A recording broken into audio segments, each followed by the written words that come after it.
Right, today I'm going to try to teach you guys a little bit about student-centered and constructivist approaches to instruction.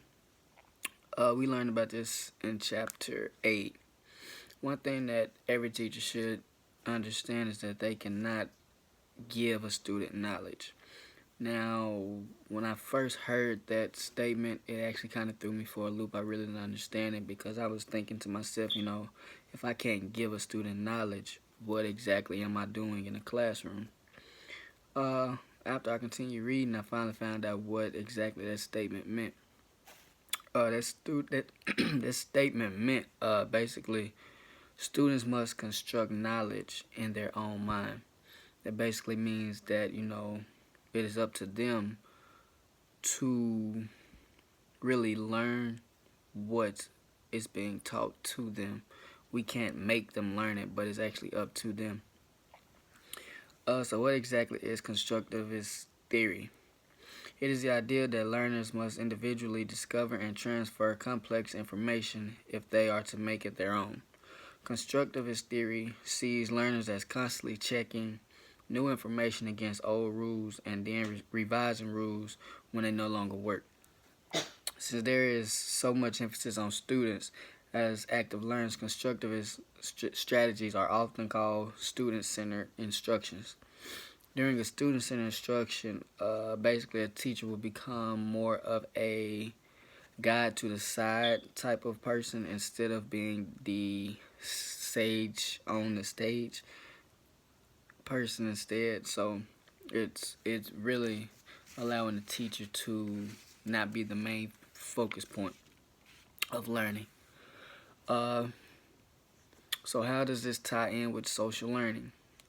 Vygotsky researched about social learning, and he learned that children learn through joint interactions with adults and more capable peers. What does this actually mean? This means that students are helping other students learn, basically. This allows students to see things through another student or their peers' viewpoint instead of a teacher's viewpoint. And so they're more likely to accept what's being said instead of, rejecting it. Next up is the zone of proximal development.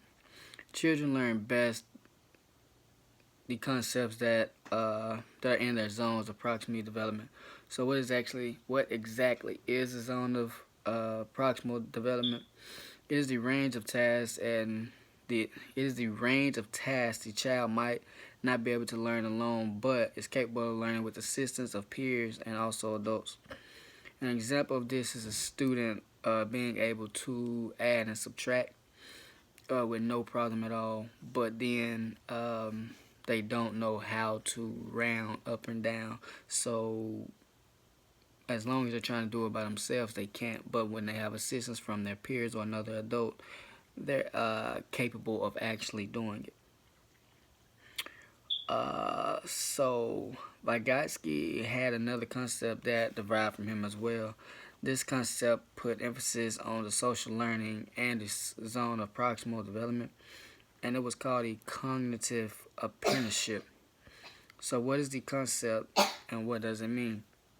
This concept means that a learner can gradually acquire expertise through interaction with the expert. This expert could be an adult or an older, more advanced peer. In actuality, con- cognitive apprenticeship just doesn't deal with students, but in most jobs.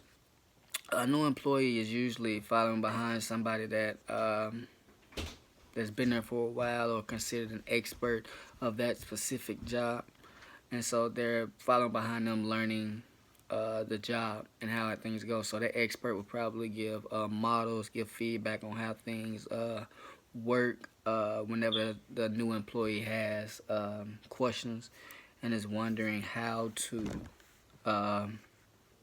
do certain things. And so they'll eventually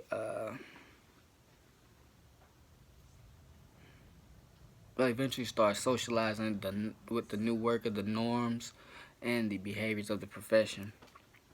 So, well, it actually looks like I'm out of time. I hope I did teach you guys something, and I actually look forward to learning more about this material myself. So, blessings to you guys, and wish you guys a rest of a good day.